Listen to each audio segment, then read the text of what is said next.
시청자 여러분 반갑습니다. 오늘의 코인으로 인사드립니다. 오늘도 이 시간 함께하게 될 이지영 아나운서이고요. 자, 오늘도 여러분들에게 크립토 시장에 관한 다양한 분석들 누구보다 발빠르게 함께 해드리도록 하겠습니다. 자, 간밤 마감됐던 투자 시장에 관한 분위기들 체크해 보실 텐데요. 뉴욕 3대 지수 한번 살펴보겠습니다.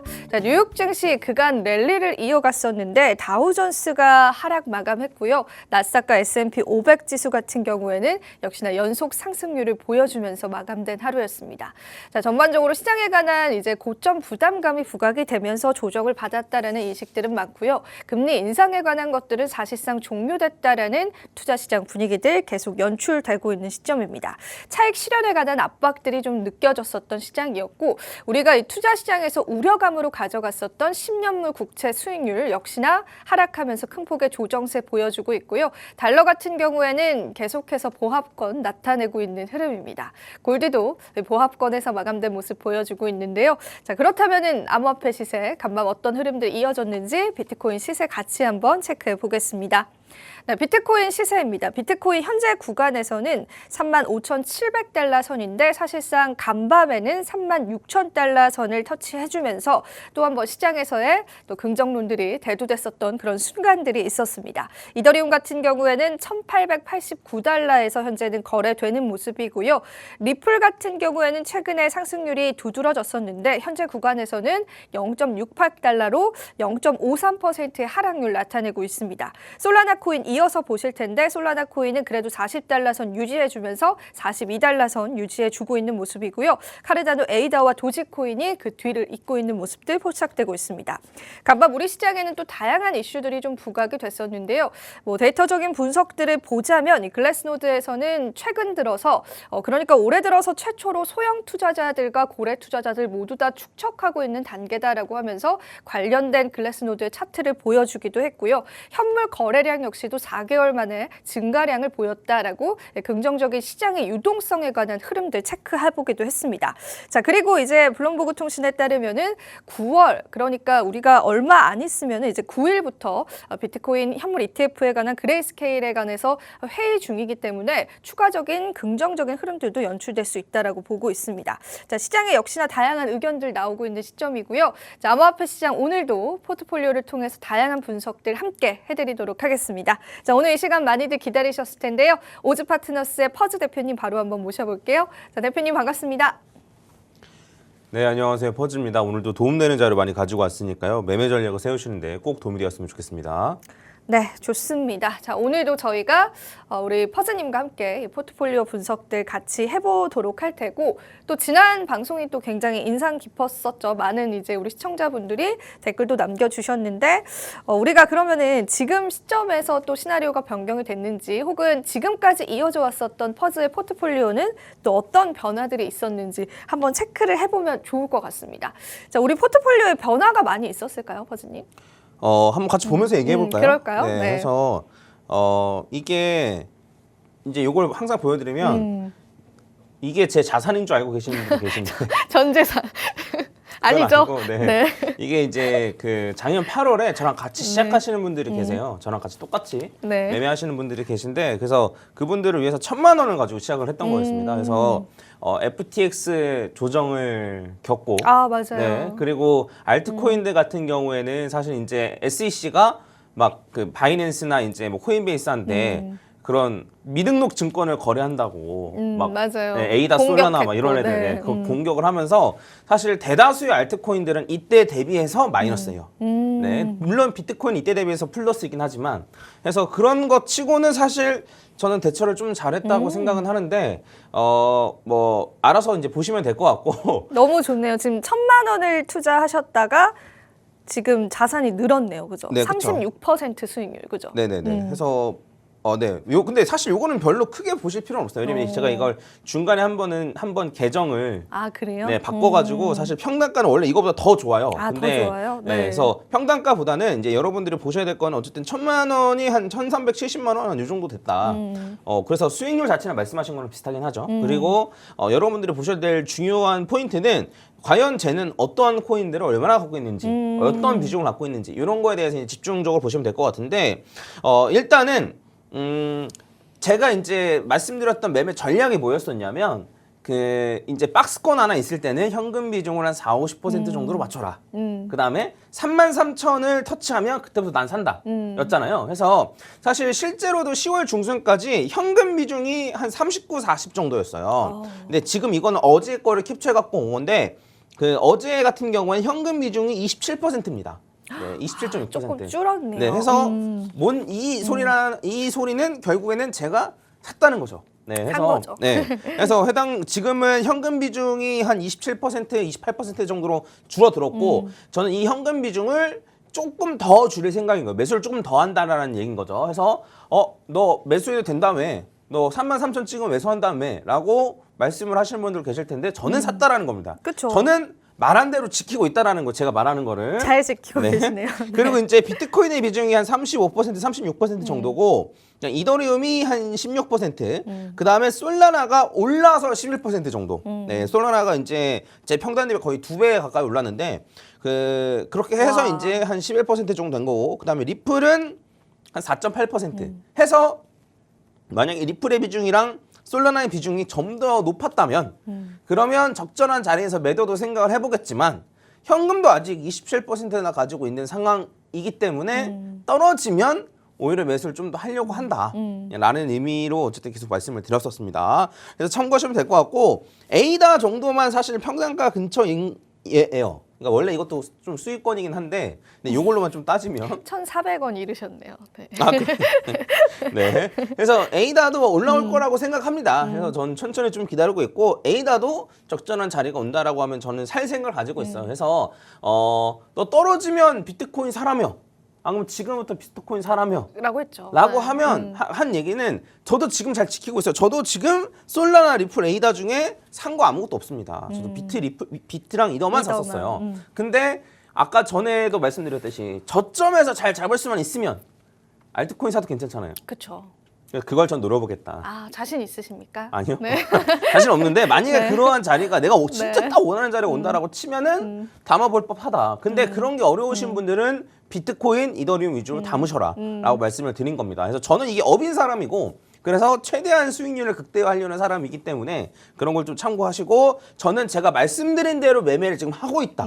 네. 그래서 말만 하고 너 그렇게 매매 안 하는 거 아니야? 그럴 수도 있잖아요. 그렇죠. 그냥 듣기 좋은 소리만 해놓고 매매 안 하는 거 아니야? 라고 할 수도 있는데 저는 실제로도 제가 말씀드린 대로 매매를 지금 하고 있다라는 얘기입니다. 그래서 요거 말고도 어쨌든 갖고 있는 코인들이 몇 개 더 있는데 뭐 마이너스인 코인들도 있고 플러스인 코인들도 있고 그래요. 그래서 그거는 나중에 때가 되면 한번 말씀드릴 수 있도록 하고 요거를 다 합치면 에이다까지 다 합치면 여기 오른쪽에 있는 요 원에서 요만큼이에요. 요만큼. 요만큼이에요. 네, 해서 이 정도면 그냥 거의 다 제 포트폴리오 중장기적인 포트폴리오는 다 공개했다라고 보시면 될 것 같고 그리고 이제 요 계정은 어쨌든 따라하시기 편하려고 1,000만 원 갖고 시작을 했던 건데 요거 말고 제 계정도 있겠죠? 네, 따로 제 장투 계정도 거의 비슷해요. 네, 그래서 이러한 부분들 좀 참고하시면 좋을 것 같습니다. 네, 이게 정말 저는 좀 대단하다고 느낀 게 실제로 이게 어피트 계좌거든요. 근데 이렇게 계좌를 방송에서 오픈을 할 수 있다는 게 사실 정말 쉬운 게 아닙니다.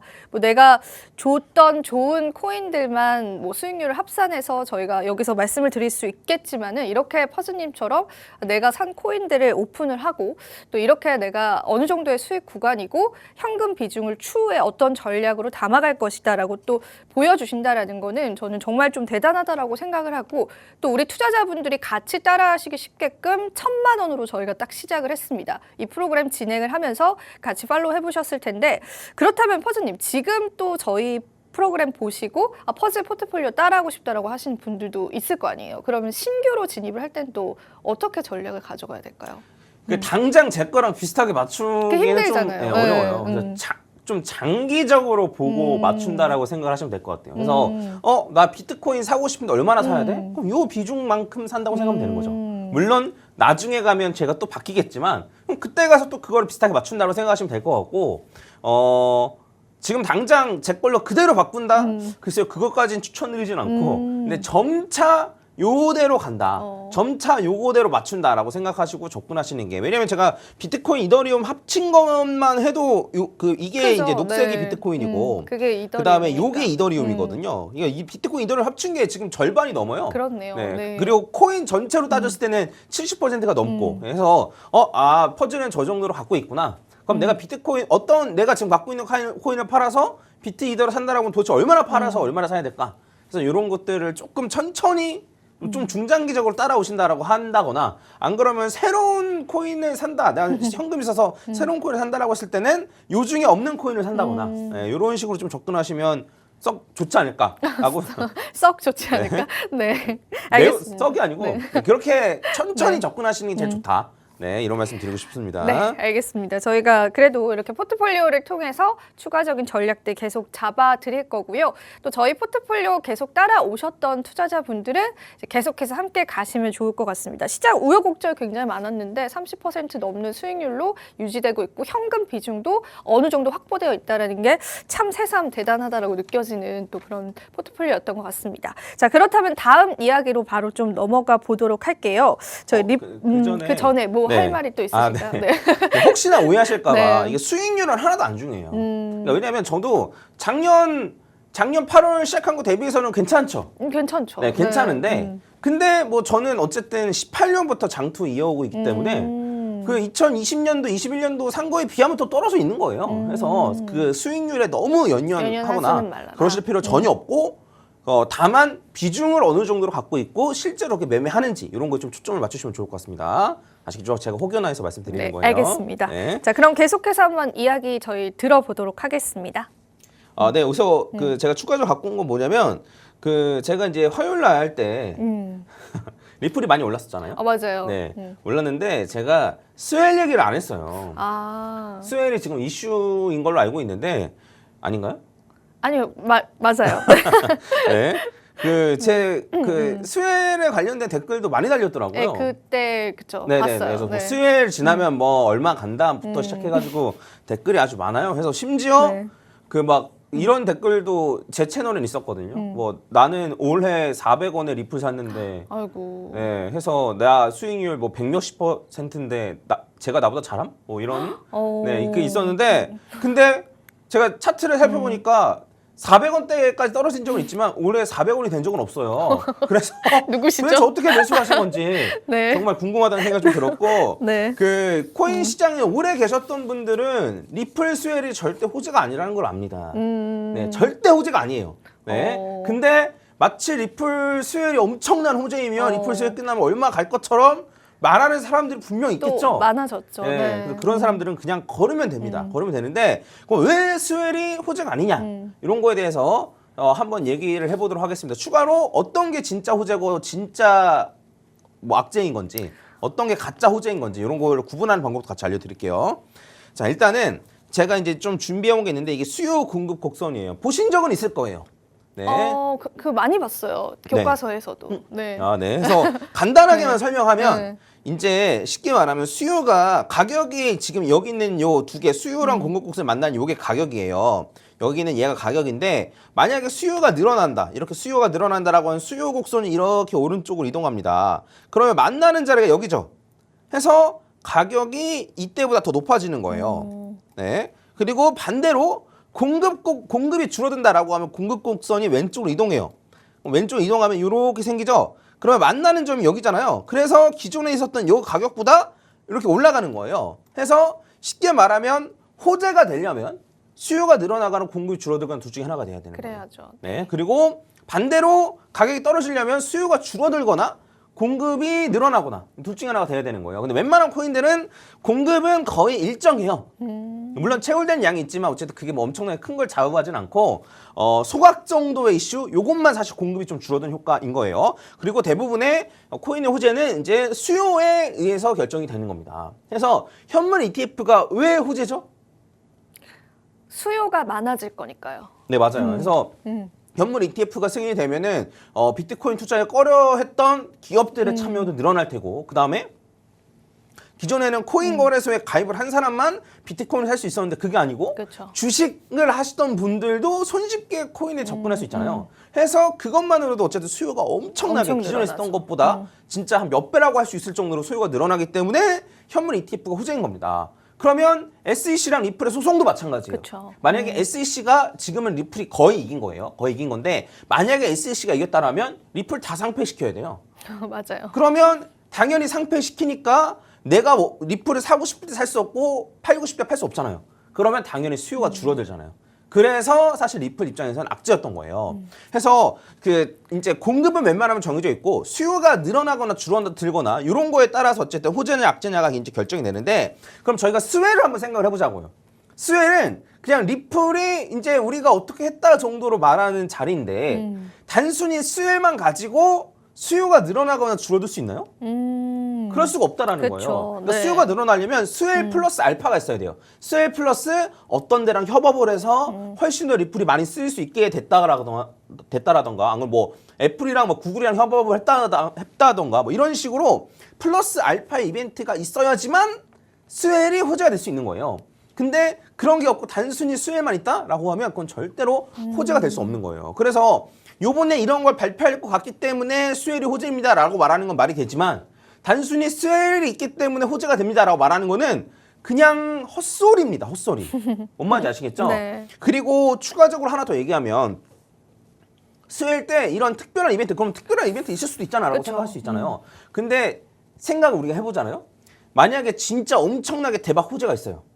그러면 만약에 이제 갈링하우스라고 하시면 앵커님이 만약에 스스로 갈링하우스라고 네. 이제 생각을 하시면 네, 빙의해 이제 보겠습니다. 스웰 한 달 전에 엄청나게 큰 호재가 있어요. 있어요. 그러면 네. 스웰 때까지 기다릴 거예요? 아니 사놔야죠. 미리. 아니 네. 그런 뜻이 아니고 발표를 스웰 때 할 거냐 이거예요. 아니요. 네, 미리 하죠. 네, 미리 할 것 같아요. 엄청나게 큰 네. 호재라고 하면 저 같아도 미리 합니다. 빠르게 할 것 네, 같습니다. 스웰까지 네. 왜 기다리냐 이거예요. 굳이, 그죠? 예. 네. 그러니까 이러한 생각을 갈링하우스라고 안 할까요? 하죠. 네, 한단 말이에요. 그래서 스웰 때 엄청나게 큰 호재가 나오기 어려워요. 그러니까 이제 스웰이 딱 나오기 한 일주일 전에 큰 호재가 터졌다? 일주일 정도는 기다릴 수 있을 것 같아요. 근데 한 달 정도 전에만 나도 그 전에 미리 발표하고 말지 예, 스웰 때 발표 안 할 것 같단 말이에요. 그래서 스웰 플러스 알파가 일어나기 힘든 거예요. 스웰에서 이벤트가 일어나기 힘든 거예요. 그래서 스웰만 가지고는 절대로 호재가 될 수 없어요. 그리고 그런 게 차트에 고스란히 반영이 되어 있습니다. 한번 네. 볼까요? 그래서 한번 같이 보면 이거는 이제 2017년이에요. 2017년 10월 16일 제가 이제 빨간색 라인이 스웰이 딱 열렸던 그 첫날인 거예요. 그래서 이때만 해도 한 일주일 정도에 걸쳐서 30% 마이너스. 물론 이게 리플이 스웰 때문에 마이너스가 된 거냐라고 하면 그건 아니겠죠. 비트도 이때 떨어졌겠죠. 근데 어쨌든 스웰 전에 기대감을 올려놓고 스웰 시작하고 나서 떨어지는 이런 패턴 계속 나옵니다. 앞으로. 그 다음에 18년도에도 마찬가지로 스웰 직전에 기대감을 올려놓고 스웰 딱 시작하고 나니까 일주일간 35% 하락. 네, 그 다음에 이제 2019년도 마찬가지예요. 스웰 기대감을 올려놓고 그 이후에 30% 하락. 네, 그 다음에 2020년도 스웰 기대감으로 상승시켜놓고 하락을 했는데 이때는 6.4%밖에 안 한 거죠. 사실 요거는 많이 떨어졌다라기보다는 그냥 횡보에 가깝고 횡보 위에 올라가긴 했지만 어쨌든 스웰 당일 비롯해가지고 한 2, 3일간 어쨌든 하락을 했다라는 거.